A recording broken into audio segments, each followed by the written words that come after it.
వందే మాత్రం. నేను మీ జర్నలిస్ట్ Navatha. Welcome to our voice. మొత్తానికి పశ్చిమ బెంగాల్లో మోదీ అంటే బీజేపీ ఘన విజయం సాధించడంతో పాటు దీదీ పతనం కూడా ప్రారంభమైందట. బెంగాల్లో మోదీ మానియా ప్రారంభమైంది. నందిగ్రామ్ సహకార వ్యవసాయ అభివృద్ధి కమిటీ ఎన్నికలు జరిగాయి. ఆ ఎన్నికల్లో టీఎంసీకి గుండు సున్నా అంటే డకౌట్ అయిపోయింది. 9 సీట్లను కూడా బీజేపీనే గెలుచుకుంది. ఇక్కడ టీఎంసీనే కాదు, కాంగ్రెస్ పార్టీని కూడా వ్యవసాయ అభివృద్ధి కమిటీ ఎన్నికల్లో డకౌట్ చేసి క్లీన్ స్వీప్ చేసేసింది బీజేపీ. సో పశ్చిమ బెంగాల్లోనూ కూడా మార్పు మొదలైంది. పశ్చిమ బెంగాల్లో కూడా కుల మతాలకు అతీతంగా భారతదేశ అభివృద్ధి కోసం, దేశాన్ని ప్రపంచంలోనే అగ్రగామిగా నిలబెడుతున్న నాయకత్వ పటిమ కోసం ప్రజలు ఎవరికి ఓటేయాలి అనేది ఆలోచిస్తున్నారు. ఇప్పుడు ఇటు కాంగ్రెస్ కి అటు టీఎంసీకి కూడా చుక్కలు చూపిస్తోంది. రేపు జరగబోయే అసెంబ్లీ ఫలితాలు ఎలా ఉండబోతున్నాయో వాళ్ళ కళ్ళ ముందు నిలుపుతుంది అంటూ కూడా సోషల్ మీడియాలో పెద్ద ఎత్తున చర్చ జరుగుతోంది. మీరు చూస్తున్నారు కదా, బెంగాల్లో మార్పు మొదలైంది.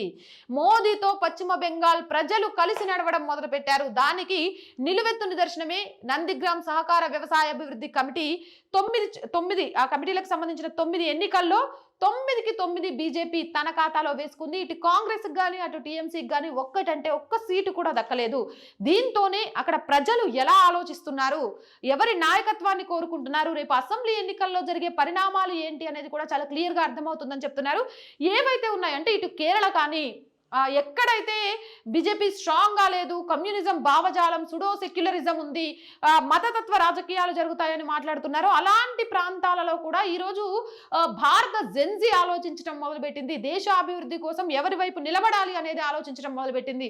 తాము మారడమే కాదు, అక్కడ ఉన్న గ్రామాలలో కూడా ఈ భారత జెన్జీ ప్రచారం చేస్తూ దేశాభివృద్ధికి పాటుపడుతున్న పార్టీ నాయకుల వైపు గెలుపు సింహాసనాలను లెక్కించడానికి సిద్ధమవుతుంది. అది కేరళ లోని తిరువనంతపురం అయినా, ఇక్కడ పశ్చిమ బెంగాల్లోని నందిగ్రామ్ అయినా, ఇక కర్ణాటక అయినా, తమిళనాడు అయినా జరగబోయే ఎన్నికలలో మోదీ మానియా అనేది ఖచ్చితంగా ఉంటుంది.